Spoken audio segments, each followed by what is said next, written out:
Go, brother.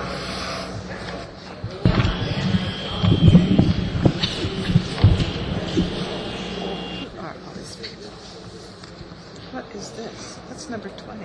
Yeah, so it's, number 20. Oh, okay, great.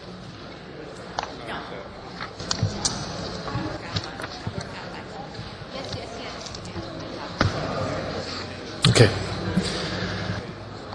Okay, good afternoon, folks. Welcome to the Planning and Land Use Management Committee. It's Tuesday, January 22nd. It's the Board of Public Works, Edward R. Roybal Hearing Room. Well, thank you for making the trek out to City Hall. I know it's not the easiest place to find parking, let alone get to this room. So I applaud your accomplishment there. Okay. As you can tell, the acoustics in this room are not the greatest. So please, if you have a conversation, please take it outside. It'll be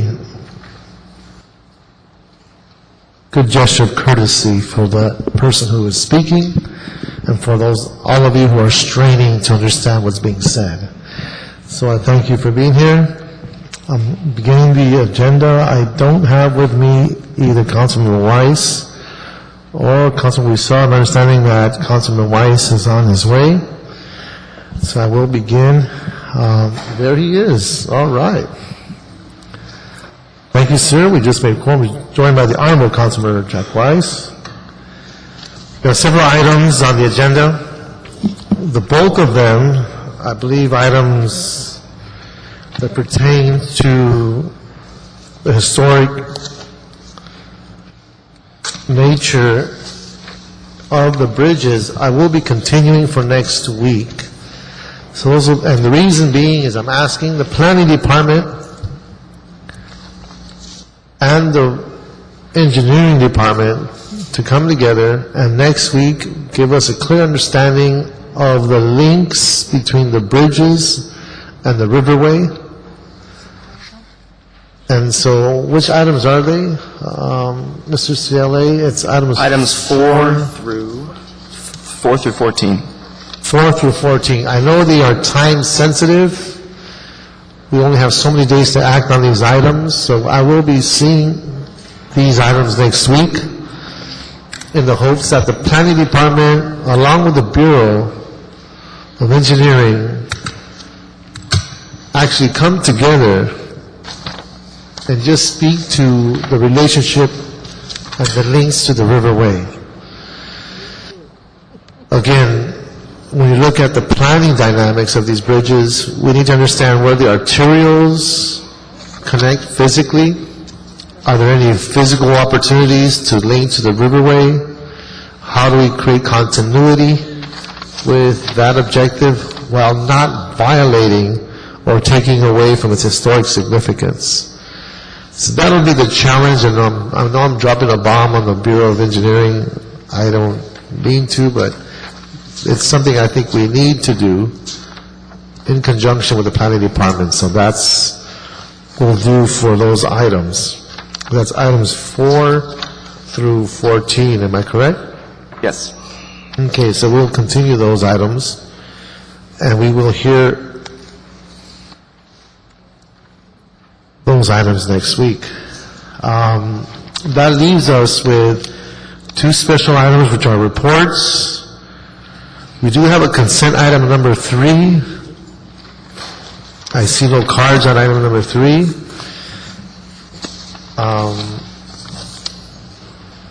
Items, let's see, 16, I don't see any cards. That's a consent item. Item 17, I see no cards.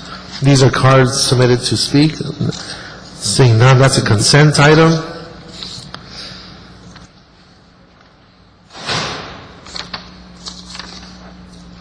I believe 18, we might have something in writing that will allow us to move it. We'll wait to hear from the council office on that. It happens to be CD5. Item 19 will continue to Plum, reviewed by Plum on January 29th.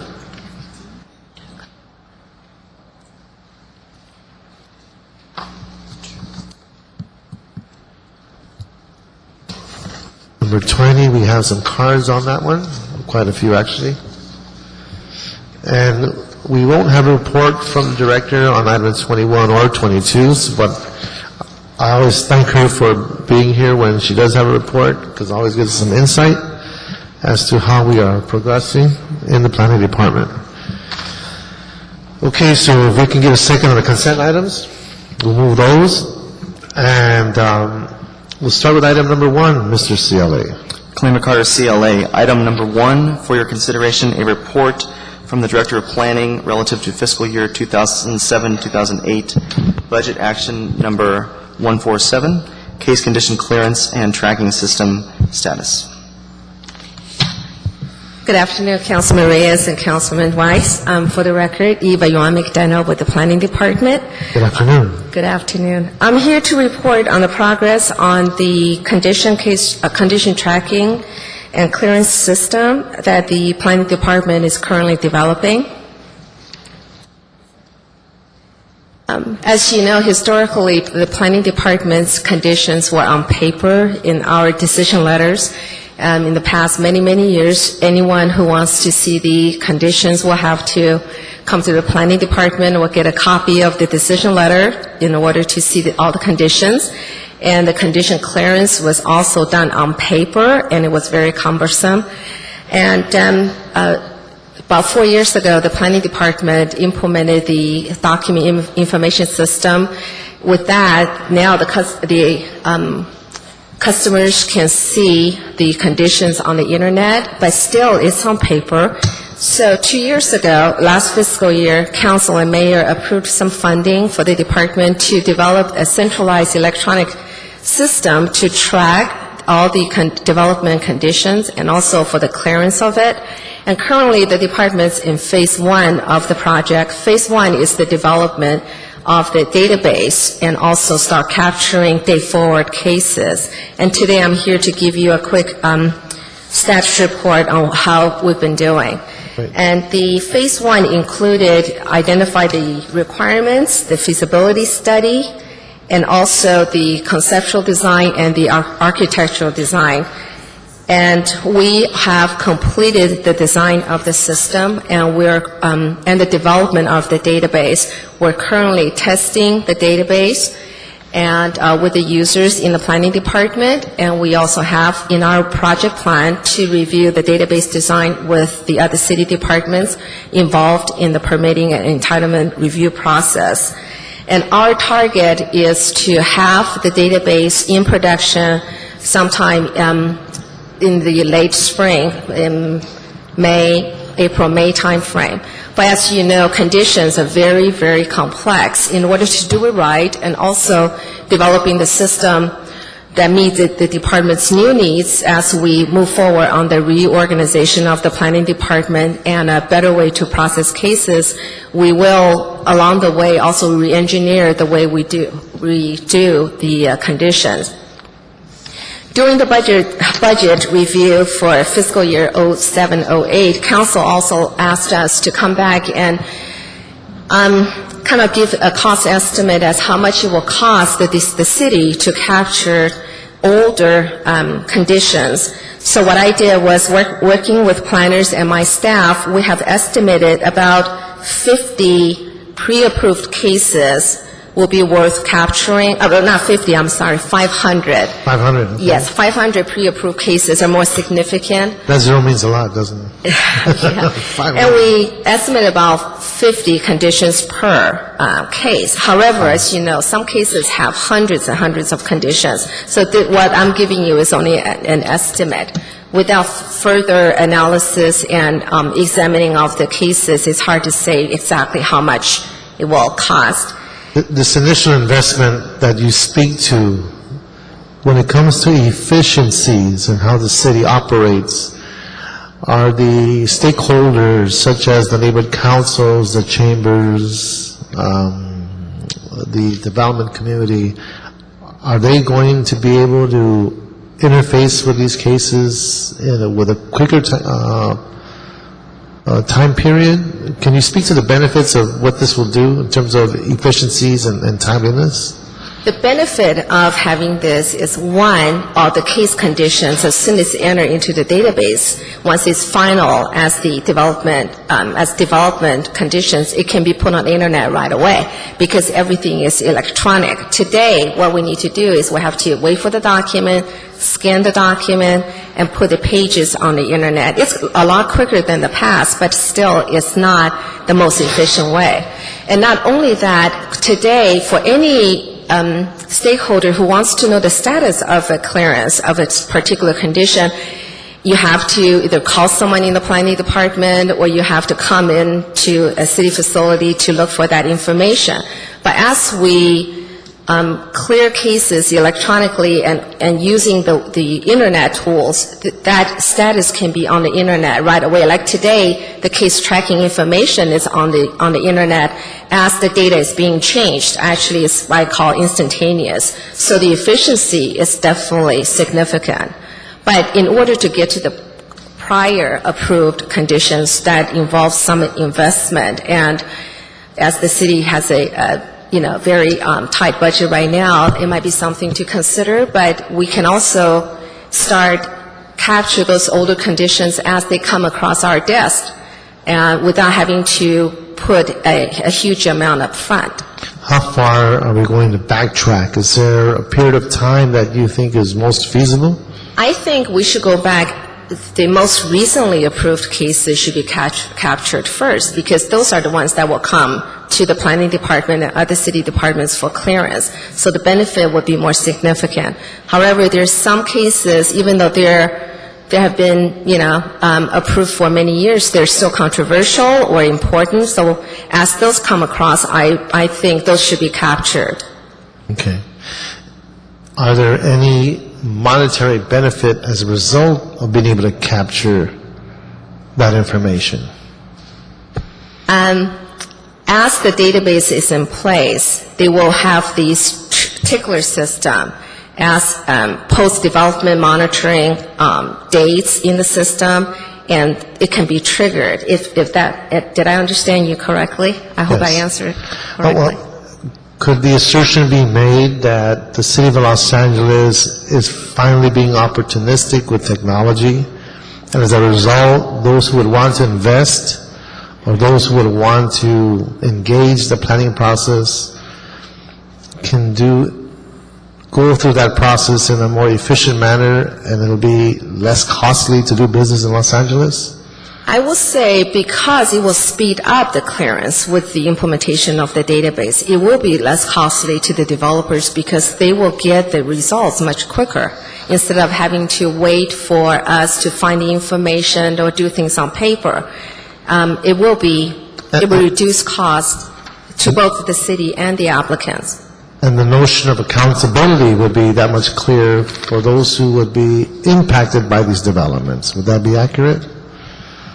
A centralized database will be beneficial to all stakeholders, not just the applicant or the department, because, for example, neighborhood councils, they need information quickly and they need status quickly.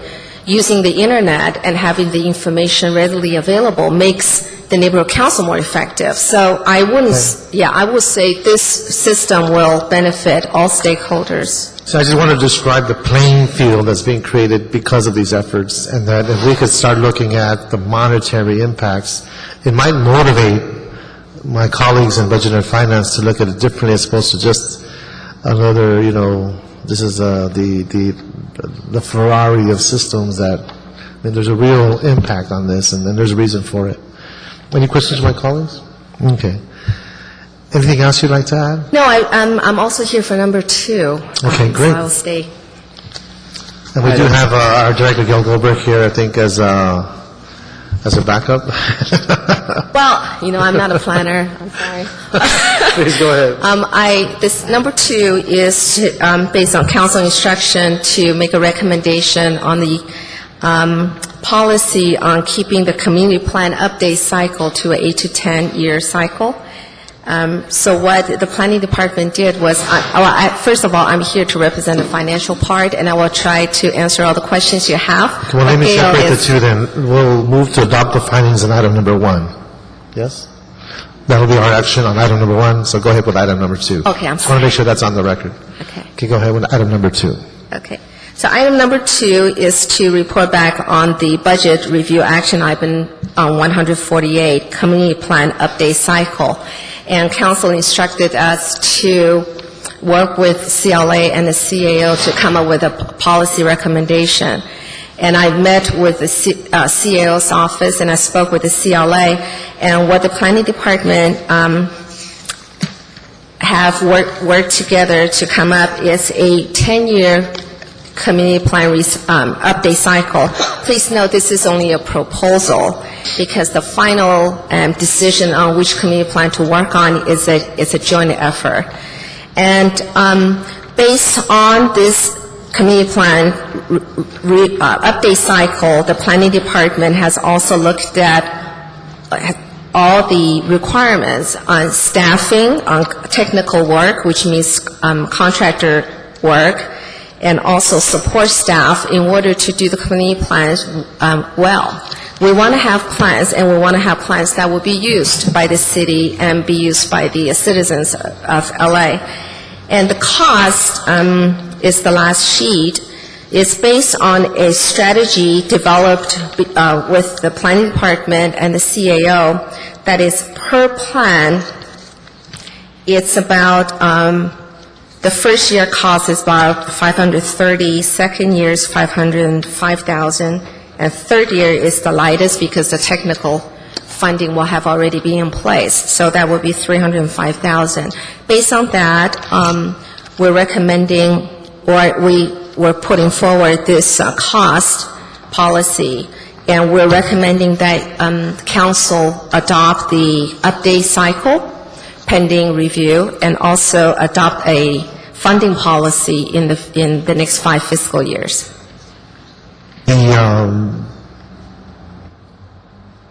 When we update our community plans, in effect, we are stimulating new environments with current zoning conditions. In some ways, stimulate economic activity in areas that in the past have laid dormant for the simple reason that we have ignored their potential, given that they've been zoned based on World War II, 1940s land use patterns. So, in essence, it's not just a bunch of gobbledygook technical language, but in effect, we could literally change physical environments that can bring forward a type of economic development activity that will be healthy for the city. I stress that because it's hard to absorb that notion unless you're doing planning.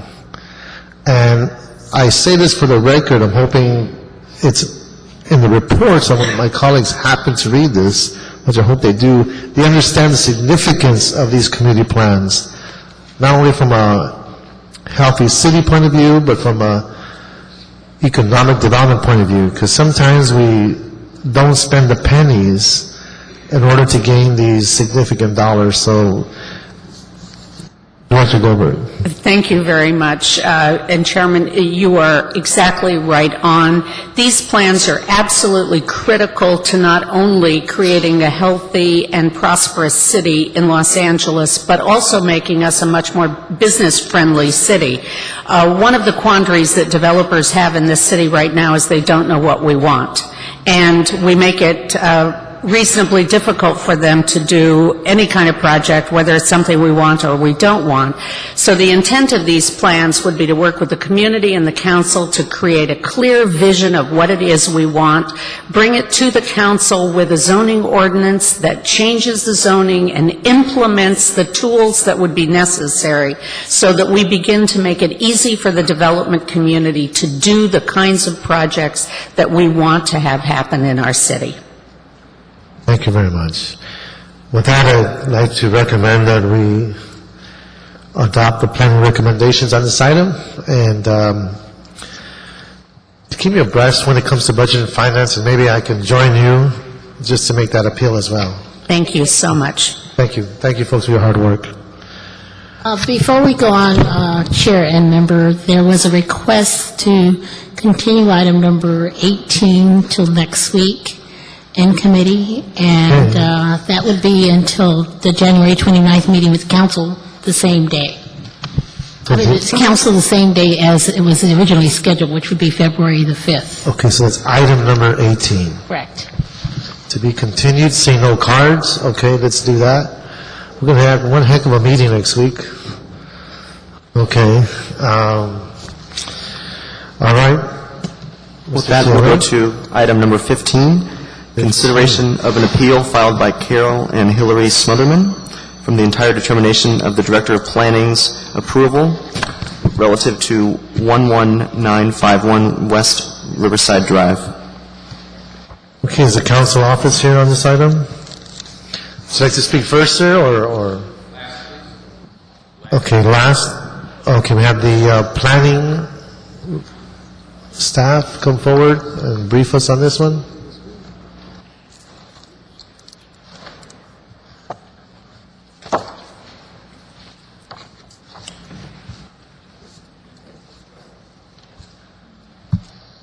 Hey, Michael, are you dancing on this one? Mr. Kwan's on the way Okay. to discuss this case. I thought you would start dancing on this one. I want you to know that we're here to step in just in case. Well, thank you for being here.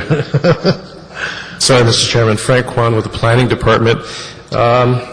This is basically a director's determination of a project in the Valley Village specific plan that had been appealed and reconsidered. Now, in the process, there was a change in one of the conditions that required a driveway to be moved from one side of the project to the other. That, I think, is the basic premise of this case. And I don't have much more to say about it. I think there may be speakers involved. Sounds to be pretty straightforward. So what is the pivotal point here? What's the contention here? My understanding is that originally the project had a driveway designed and located on Gentry Avenue. It has now been flipped over to the other end of the project on Mann Avenue.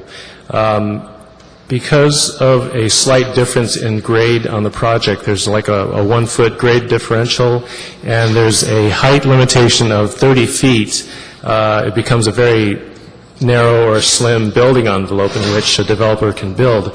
Any slight difference in grade could cause a little problem. In this case, by moving the driveway to the other side, we now have a driveway that causes an access issue to two of the units that are proposed. Also, there is a clipping because there's a height requirement that you have to have for a vehicle to enter into a semi-subterranean parking area that would, in fact, clip off a couple of the overhanging unit, I think they're the living rooms of these units.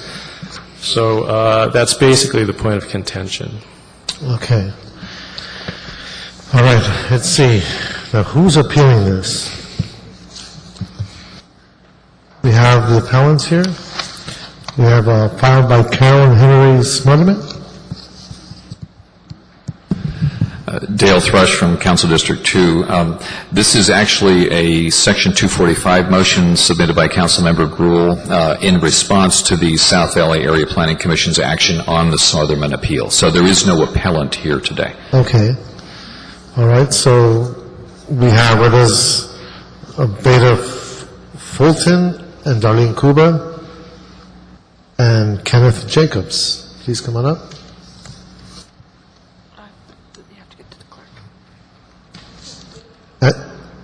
DOT staff, do we, if you like, I mean, you're going to shed some light on this? Yes. I'm Sergio Valdez with LADOT, and our preferred access point actually is Gentry for a couple of reasons. One of them is that Ben Avenue happens to have a school there, and so having the access point from Gentry rather than from Ben would decrease the number of the conflict points there. And the other reason is that Gentry actually has less traffic than Ben, so having the access come in from Gentry would actually result in less conflict points. And Gentry is a T intersection onto Riverside, while Ben is a regular four-leg intersection. So there actually would be less conflict points by having access come in from that T intersection. So in this case, Gentry would be the better location to have the driveway from. From a technical point of view, your best recommendation is to go with the changes that Yes. allow for Gentry? Yes, we're in agreement with the council office and with the developer that having this access point from Gentry would actually be a better point than from Ben. Ben Avenue has a small private school there, and having the driveway on Gentry would reduce the conflict points, the conflict that would have by having the driveway and the school adjacent to each other, or rather across the street from each other. So it would be, from a traffic technical point of view, the preferred access point would be Gentry. Okay. Thank you. Question from my colleague? All right. So let's go down. Please come on up, introduce yourself, give us your name and address, and can we get that to 2 minutes, please? So as you go through your presentation, time it for the 2 minutes. If you have something written, we will read it or have it for the file. So sometimes people begin to read the letter and they lose time. So get your significant points is my recommendation. Okay. Good afternoon. My name is Beth Fulton. You can bring the microphone down. So there you go. My name is Beth Fulton. I used to reside at 11951 Riverside Drive, which is the corner of Ben and Riverside. I own 2 of the 4 pieces of property that I sold to the O'Connors to develop. I lived on that corner for many years. That corner is directly across the street from the school that the Department of Transportation is talking about. I came today simply to share my experience of what it's like to live on that corner and what it would mean if the South Valley Area Planning Commission decision went on. It's an absolutely awful decision, in my opinion, to move the driveway from Gentry to Ben, as they had agreed to do. The reason for that is that school has no dedicated parking. They do technically have 2 or 3 parking spaces, but the reality is those have all been converted to a basketball court for the high school students. So what that means is every morning and every afternoon, there's a considerable amount of traffic that queues up on Ben Avenue. So much traffic that many times it was actually impossible for me to get out of my driveway, which was on Ben. Very often cars were either parked across the driveway or were queued there in such a way that I couldn't get out. This has been a noted problem for 10 or 15 years. Many of us in the neighborhood who live on Ben Avenue had contacted Councilmember Gruel's office. She was very helpful in sending the police out on a couple of different occasions. They wrote tickets. They attempted to correct the problem. But the reality is, once the police go away, the parents continue to queue up every morning and every afternoon to drop off and pick up their kids. So it's definitely not a great idea. Also, Ben Avenue is a very small street, so it's not, a particularly wide street. So it creates a big problem. That was really all I came to share. Thank you for your time. Next, please. What's your name and address? My name is Ken Jacobs. I live at 4823 Ben Avenue, which is 2 houses up from the corner. And summing up what I want to present is really the same position that Beth is stating. The school has no dedicated parking. There's no pull-in. There's no area for the parents to drop off or pick up. So as they're double parked on the street there, it's a lot of congestion. You've got kids getting in and out of the car. Some of the kids who drive to school park further up Ben and are pedestrians walking to school. At lunchtime, they take a break. They walk back to the one corner up from Ben, and at leaving the school, they park. They're also pedestrians on the street. So the short of it is, there's a great deal of congestion and no place for these kids or the parents dropping off or picking up. And Ben Avenue is definitely the wrong place. The Ben side is definitely the wrong place for that driveway to be located. Thank you, sir. Thank you for your succinctness. Good afternoon. My name is Darlene Kuba, 660 South Figueroa, Los Angeles, California. Today I'm representing Dr. Kevin Michael, who currently lives at the northwest corner of Ben at 4816 Ben Avenue, which is the property just adjoining the affected. They're the most affected property owner in off of Ben Avenue, and their property is directly across the street from the high school as well, and there are no sidewalks along Ben Avenue, so it is a concern of my client, Dr. Kevin Michael, having the students walk down in the middle of the street and because there aren't any sidewalks. So we support what Councilwoman Wendy Gruhl is doing, and we support the project, but we want the access off of Gentry Avenue. Thank you. Thank you. We have Gary Liga submitted a card, but it says for Public Works. I'm hoping you know this is Land Use Management Committee. Okay. No problem. No problem. Okay. That was a different item. All right. So, sir, Mr. Thrush. Good afternoon, Chairman Reyes, Councilman Weiss. My name is Dale Thrush. I am Planning Deputy for Councilmember Wendy Gruhl. Councilwoman Gruhl asked the Council to assert jurisdiction in this case because she believes it is a public safety issue. Throughout the approval process, including stopping short of the appeals, the driveway was always located on Gentry Avenue. At the very last stage in the approval process, that is an appeal from the project permit compliance review, the South Valley Area Planning Commission relocated the driveway from Gentry Avenue to Ben Avenue. She feels, and the community feels, that that is a very unsafe change of access, and she urges you to reverse the action of the South Valley Area Planning Commission and return the driveway to Gentry Avenue. Thank you. Hey.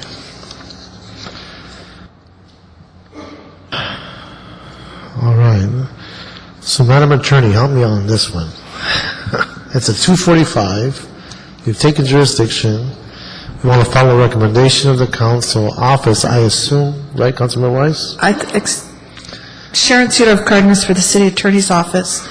What you can just do is modify the condition having to do with the driveway access and indicate that instead of taking the access off of Ben, that it will take it off of Gentry. Okay, that will be the... And other than that, you would be leaving the decision of the South Valley APC.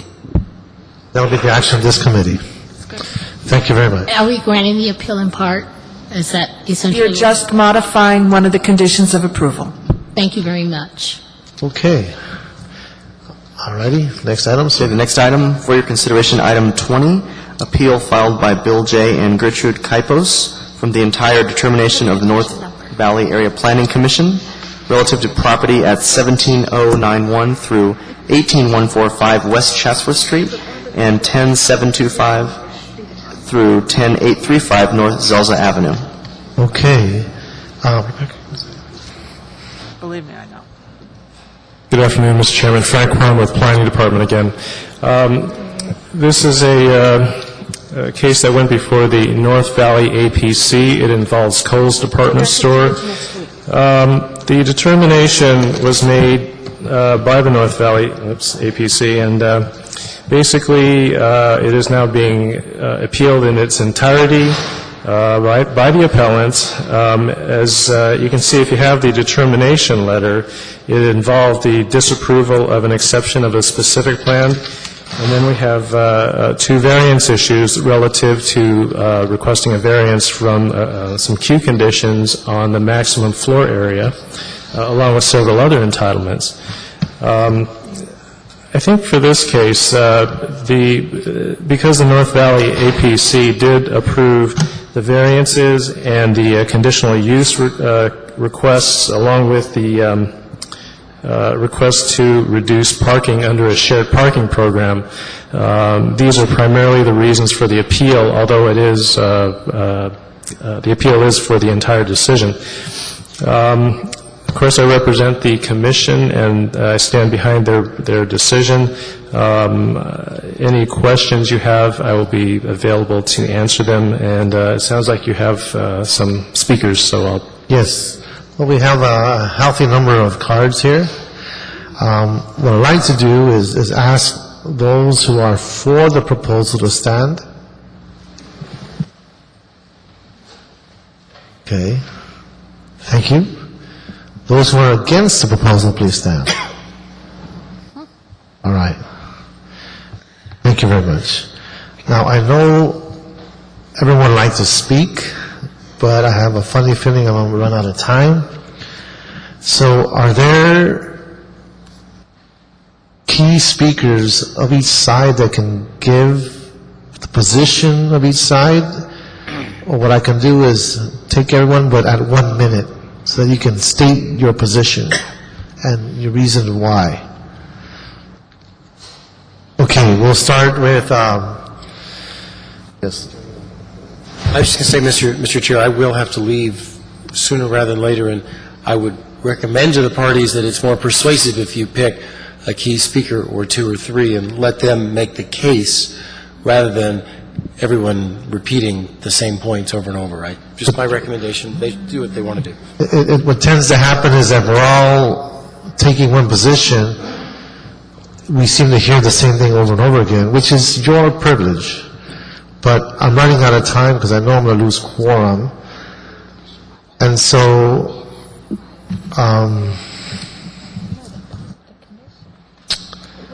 let's hear from the appellants. And the appellants, can you please come forward? Those who appealed this case. Okay. Can you give us the reason why you appealed this case? And what I'll do is I'll listen to the appellants, and then after I hear the appellants on record, so who are the folks on record that appealed, that actually filed the paperwork? Yourself? Okay, you can speak. Make sure you are able to state the reasons for it. And then the rest of the folks will give you 1 minute so that we can hear as much as we can from each one of you. So please, ma'am. My name is Gertrude, also known as Trudy Kappas. My home happens to be directly behind the proposed coal site.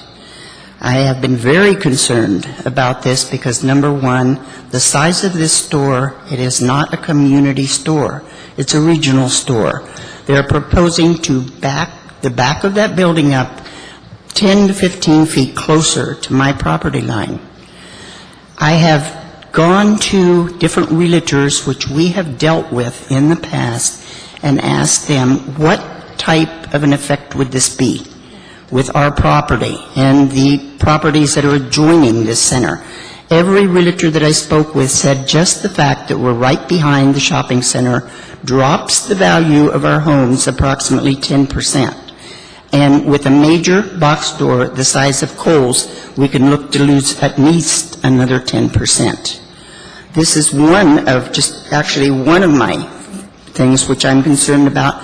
The second thing is the safety factor.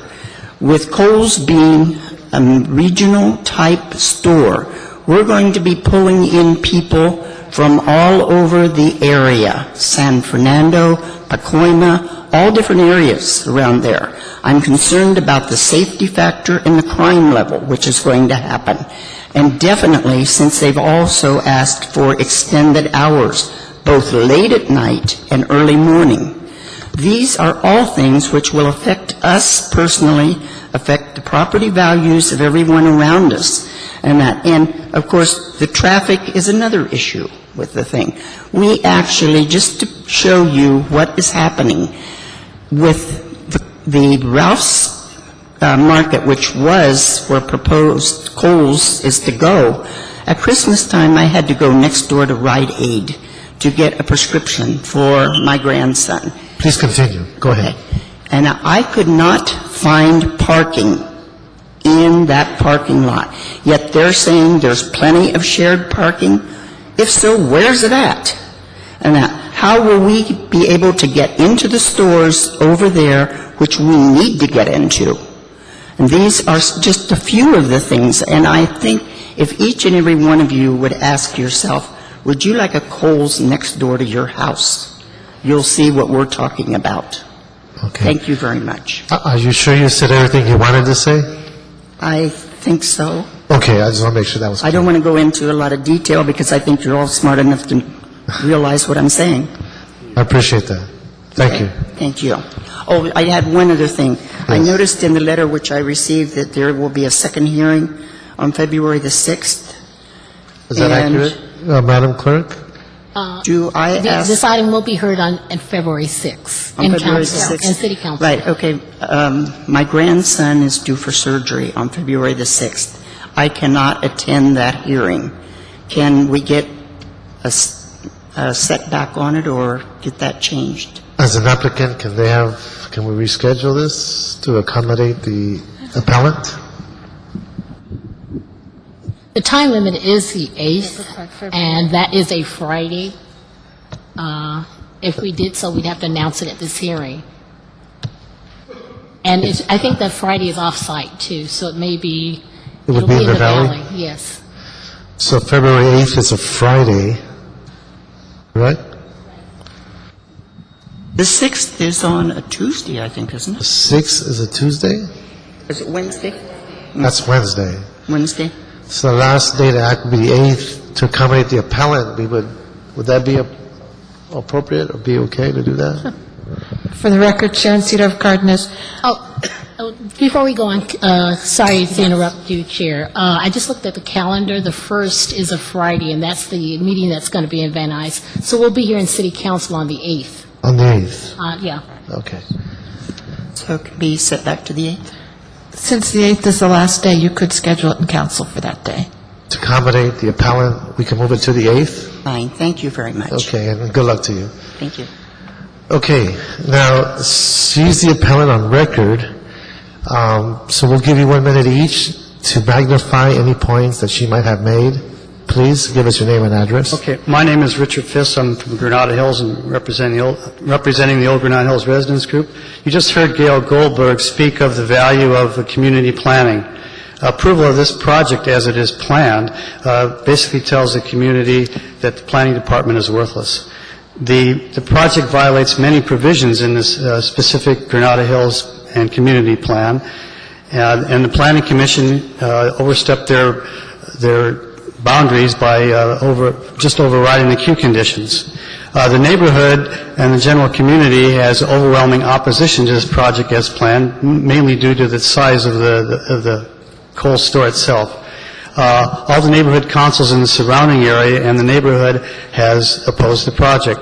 There is an overwhelming support on public record, which is probably about 3-to-1 in the Public Records Office opposing this project. Those are the main points I want to make, so hopefully you will turn this project down as planned.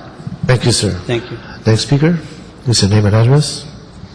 I'm Maria Fisk, 17421 Horace Street, Granada Hills. I live approximately 1 mile from the project. I'm a member of Old Granada Hills Residents Group, South Council, and the Specific Plan Design Review Board. My main issue here, and we just heard Gail Goldberg speak, that the communities need a seamless project or a process for developers to be aware of what the community wants. We have a community plan, a specific plan. There's queue conditions that limit the project to 240,000 square feet. They're requesting 276,000 square feet, and it also limits it to the site plan map. I am coming to you before this committee to talk to you about some options. We wholeheartedly support business in our community. We want the development to be good for the developer, the business, and the community. We're not opposed to that. But what we're opposed to is the size. Please finish. Okay. And basically what we have proposed for you, they do have a smaller format Kohl's, a 68,000 square foot Kohl's that would nicely fit within our guidelines, community plan and specific plan guidelines. Thank you, ma'am. I hope you consider that. Thank you very much.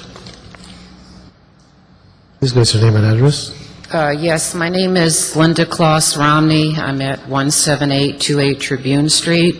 I'm directly across the street from one of the entrances to the alleged proposed coals. As such, I'm on a street that is landlocked. In essence, we have no more than 5 streets that are adjacent to Zelza. Zelza happens to be a connector street. You have 1 lane going north and 1 lane going south. There is merely a stop sign there to make turns. It is impossible that you should put a huge Kohl's in that area. As is mentioned earlier, the anchor stores in our area are 35,000 square feet, not a major project of 100,000 square feet. When you reach major, they have to abide by the requirements. They haven't done so. Thank you very much. Next speaker.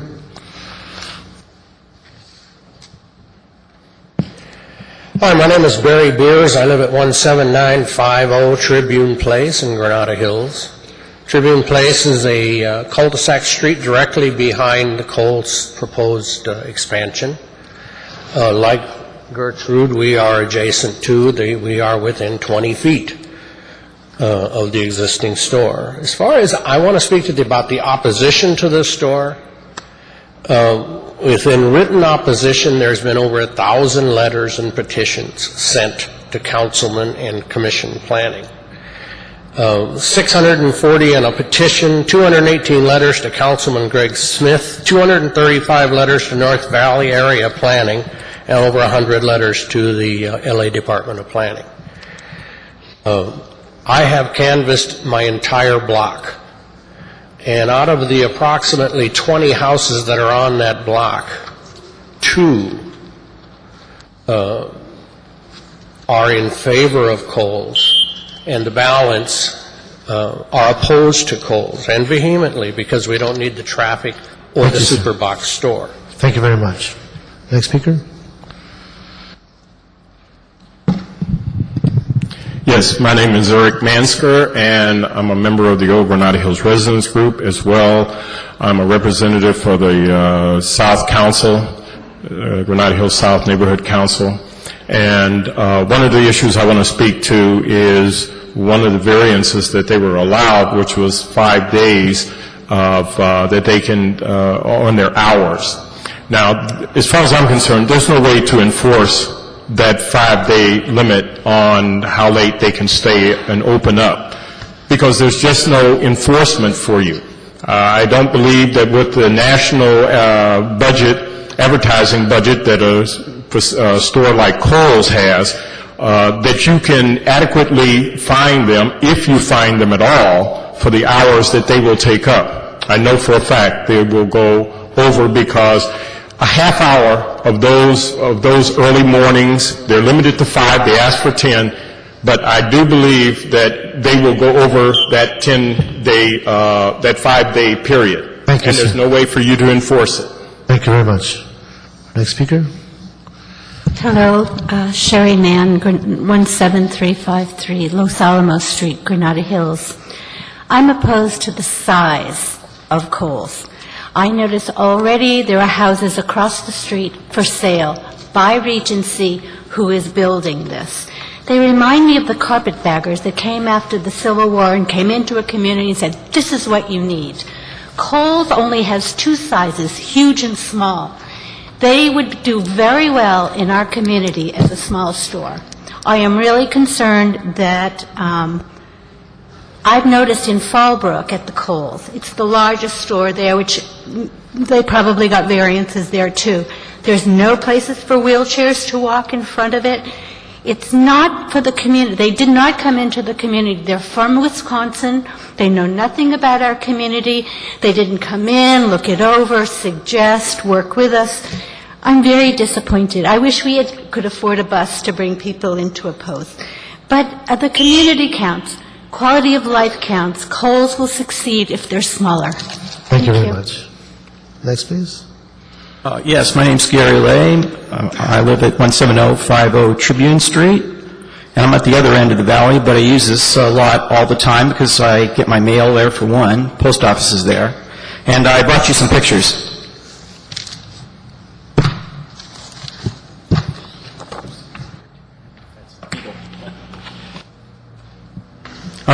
I'm just handing you pictures, but I'm going to give you a brief explanation of what's on there. First of all, I want you to know that there's 8 variances on this property, and I'm just going to point out something that generally isn't brought up.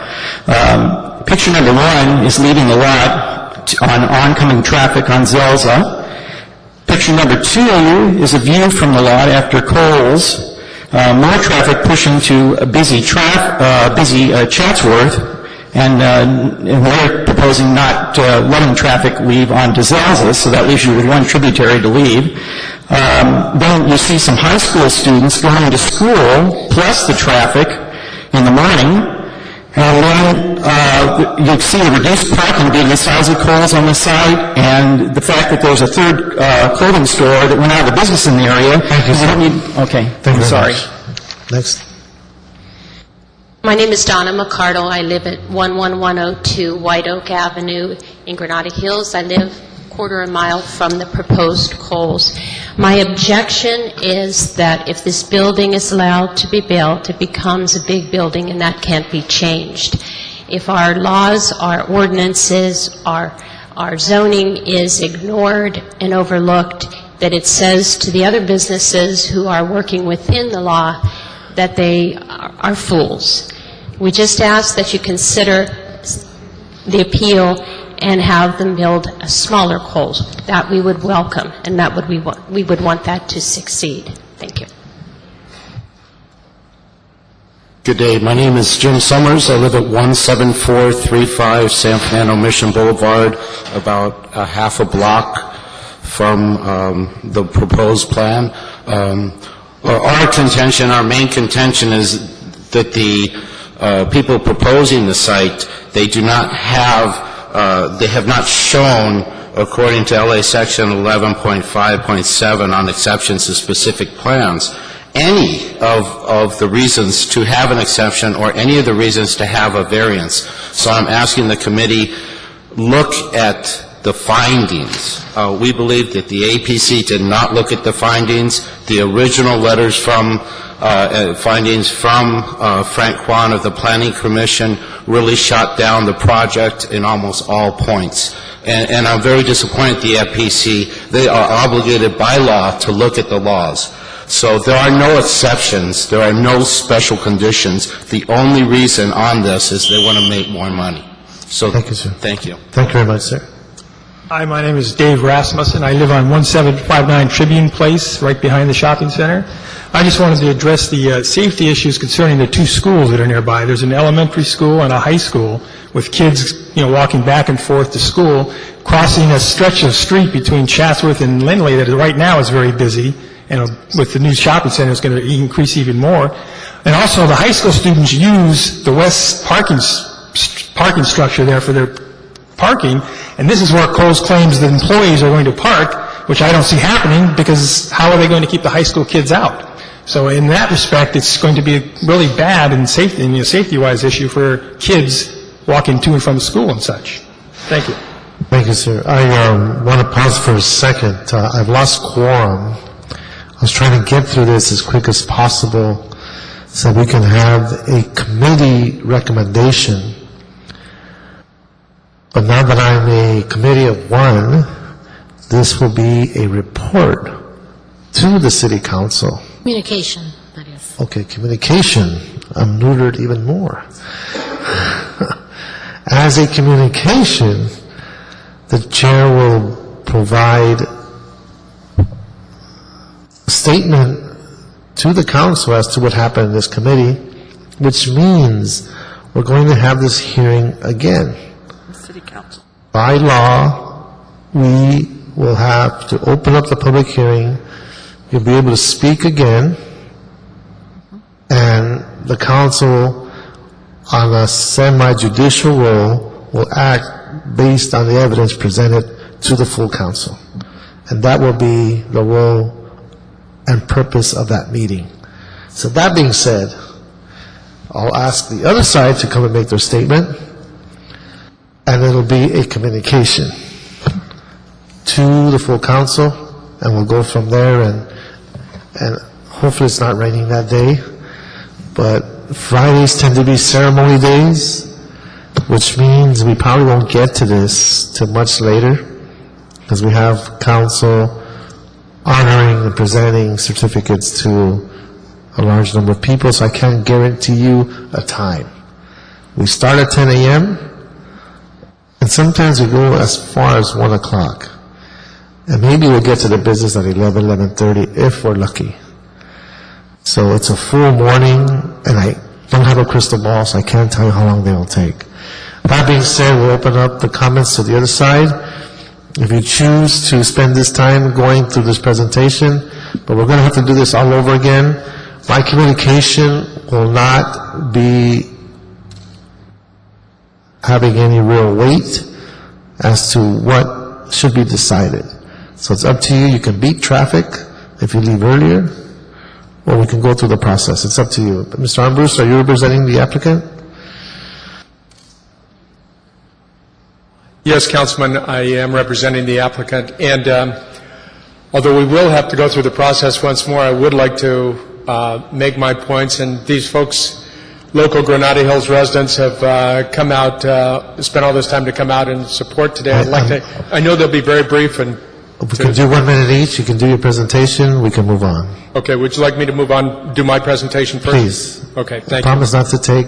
Okay. I'm going to really abbreviate it. Mark Armbruster, with Armbruster and Goldsmith, 10940 Worcester Boulevard, representing the applicant, Regency Centers. Basically what this is the Granada Hills Village Shopping Center is sort of a tired shopping center in much need of renovation. It currently is entitled for 240,000 square feet, even though the underlying zoning would allow well over 1 million square feet of development on this. So it's really a pretty low-intensity development, current development on this site. All we are asking for in terms of additional area is a modest 36,000 square feet additional floor area to be allowed. So that just try to put it into context. I heard specific plan exceptions mentioned. There are no, we're not asking for any specific plan exceptions. There are none. All we're asking for is to have the additional 36,000 square feet plus some shared parking issues. The whole issue here, though, before you, is the fact that there's going to be a Kohl's store there.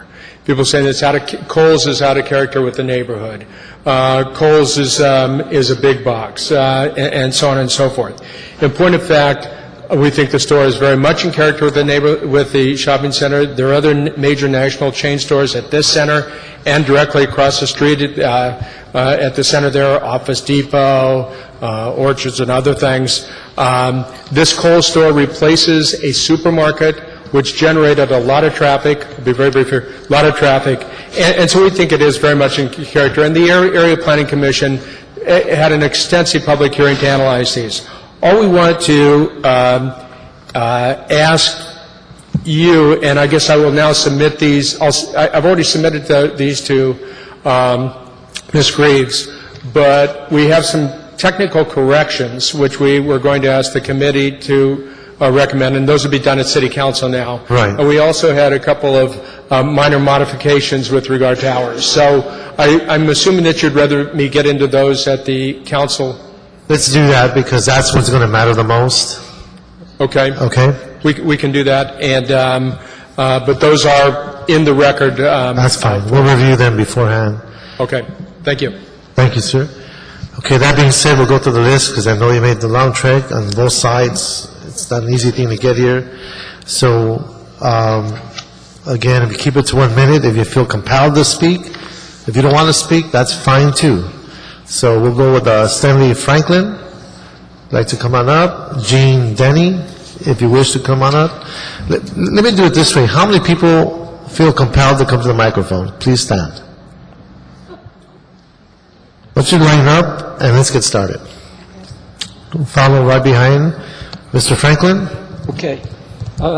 My name is Stanley Franklin. I live at 13031. I live at 13031 Bartow Drive in Granada Hills, and I go into that area all the time. Firstly, quickly, I want to say that I question the statistics about the people who don't want the Coles. Everybody on Bartow Drive that I spoke to most of the neighbors, are in favor of the Coles. That's the first thing. I think that the Coles is going to be a beautiful store, remodeling a kind of worn-out or not so nice shopping center. I think that it will greatly enhance the area. It will increase the property tax values. It will increase the sales revenue for the city and the state and the county, as well as the other estate taxes, etc. Considering the city's revenue, Thank you, this Mr. should Franklin. be a win-win situation. Thank you, sir. Next speaker. I apologize. I don't mean to be rude, but... Good afternoon, council members. I'm Gene Denny. I live in the area of Granada Hills. I'm very fortunate that the landlord who owns this property, Granada Village, is Regency Centers, a company that's listed on the New York Stock Exchange with the final ability to refinance and revitalize that much-needed shopping center. So the residents of Granada Hills should be grateful that this isn't a schlock landlord that owns this property that would simply take the easy way out and rent that vacant, deteriorated Ralph's Market to some discount merchant and deteriorate the neighborhood further. Thank you. Thank you, sir. He has a great radio voice. Please go ahead. My name is John Clark. I live at 17722 Horace Street, Granada Hills, 91344, approximately 7 blocks from where this proposal is going to take place. Having been involved in something similar to this in Utah, a couple of things. They found that a market in there generates 2 to 3 times the amount of traffic that a normal department store will generate. And they also found one thing that really was interesting was when people go into the store, they found that the secondary purchasing, in other words, going to another store, maybe there's Grace's, which is a Hallmark, they see that, they go in there also and do a number of purchases in the same area. So it would really be a benefit to bring it in there to generate, like he stated, income for that, and also stability, and also a place for employment for young people and old people alike. Thank you. Thank you, sir. Ma'am, give us your name and address. My name is Carol Siegel. I've been a resident. I live at 17512 Orna Drive in Granada Hills. I moved to Granada Hills in 1962 when it was just a little cowboy town practically. And it has improved, and this shopping center has been there a long time, and the homes around there have been living with the shopping center there before. I've been a real estate agent in the area. I don't know what real estate agents they spoke to, but this property can only enhance their homes. It is not going to make their property less valuable. And whoever told them that, I don't know who it was, but that's a big mistake. They're going to make this property much nicer than it is now, and it will be very good for the business area in Granada Hills. They should look forward to it. It's a high-quality store. It will be good for businesses and residents alike. Thank you very much. Thank you, ma'am. Under 1 minute. Perfect. Great. Come on up. Good afternoon. It's my pleasure to appear before you, and I applaud your being willing to listen. I take exception. I've lived in the Granada Hills community. I live at 17859 Orna Drive, Granada Hills. My name is Jill Silver, and I'm a mortgage banker in the community. I've lived there 36 years. I've been with the shopping center all of that time. I've seen stores come and go. I take exception to fallacious or erroneous statements in terms of the size. I support Regency. The size of the store is 88,000, not 100,000 square feet. What I'm most concerned about is the people who spoke at the previous meeting about the quality of senior life. They spoke about as they age and they're not able to drive anymore, they need a quality shopping center where they can walk and shop and get vision and medical care, and this community would provide all of that. I support the Coles. I also feel that in terms of the traffic conditions, Coles Regencies has made every effort to accommodate the traffic conditions. I go up and down Zelza and White Oak every day. Thank you, ma'am. You're welcome. Thank you for ma'am. listening. Thank you. Please, sir. Give us your name and address. Richard Dan Carroll, 17555 Orna Drive, Granada Hills. The traffic, what they're complaining about, has really started back It's not the 50s anymore, it's not the 60s or 70s. The city allowed, and actually it's a good thing, allowed hundreds of new houses to be built in the Granada Hills area, and the direct access out of their shopping, not the shopping there because it's pretty low quality, is straight down Zelza. And they built a second high school on Zelza, besides the Granada Hills High School, so the traffic they're complaining about is already there. And I'd like to remind them what was on that site before. A food store which is open till 6 a.m. to midnight that had many vendors arriving every day.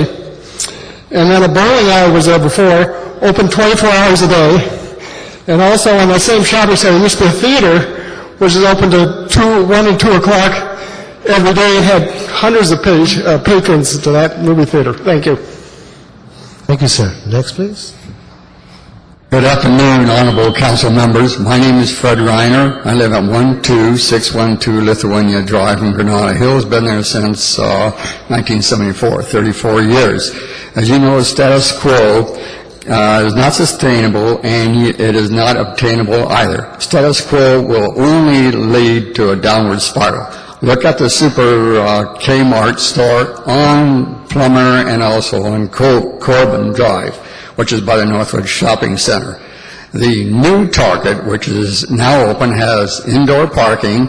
The traffic that they said was going to happen has not materialized. I believe the net benefit of Kohl's will benefit the total community of Granada Hills. Thank you.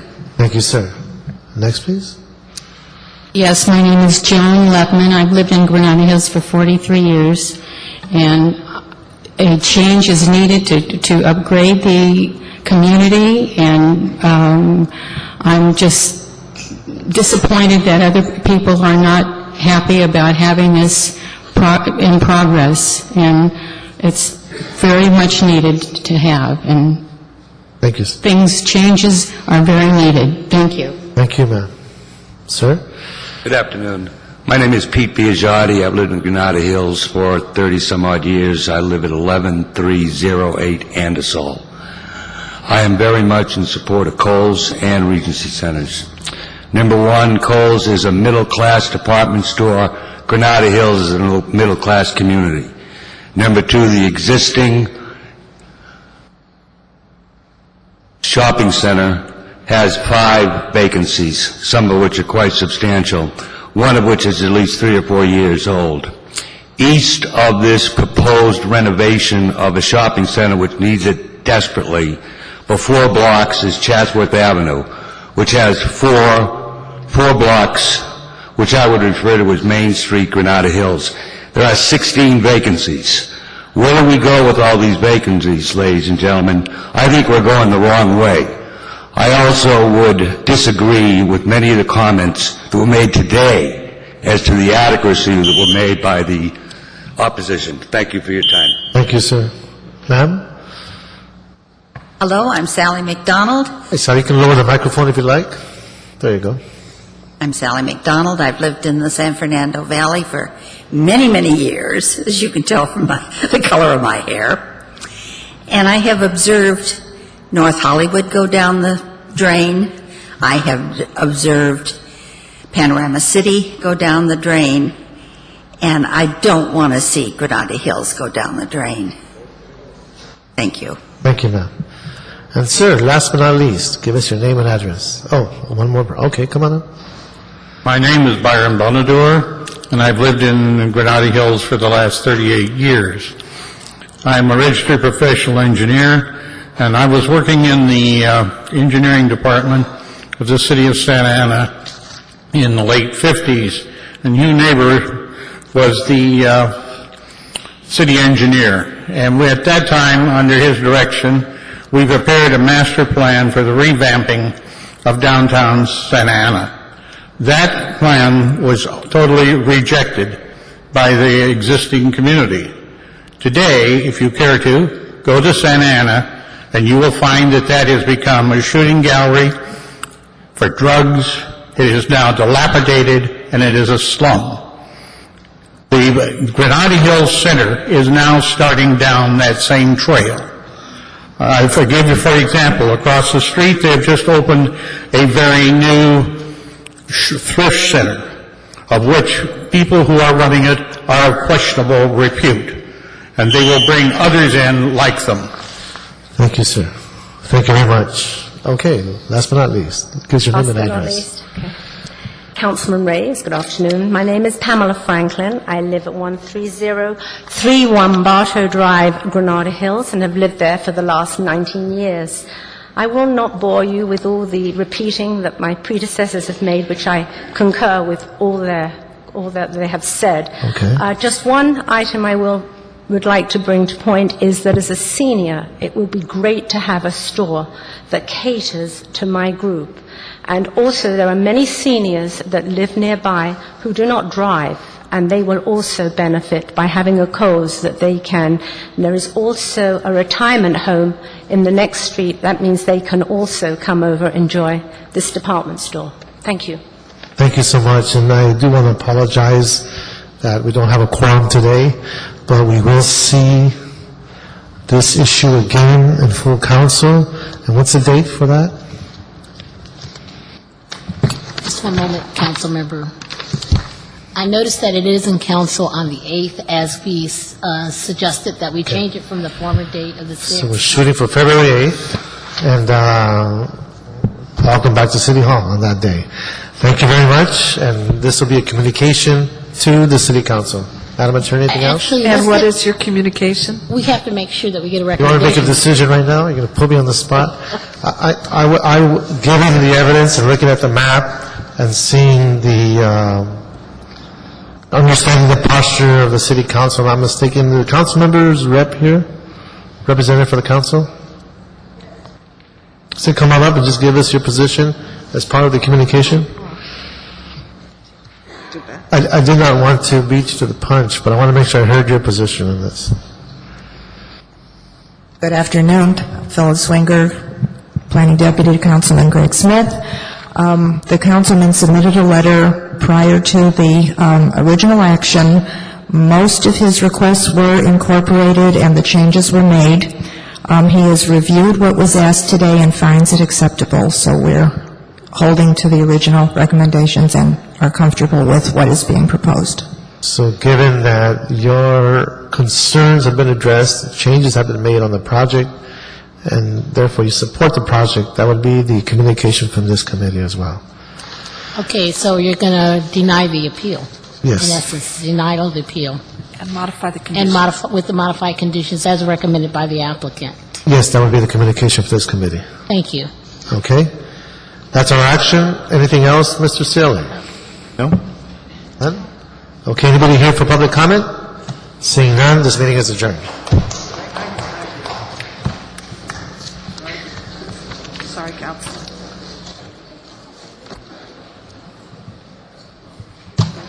Yes.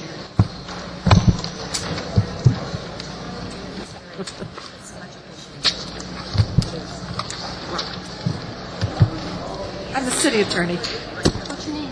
Sharon Seedorf.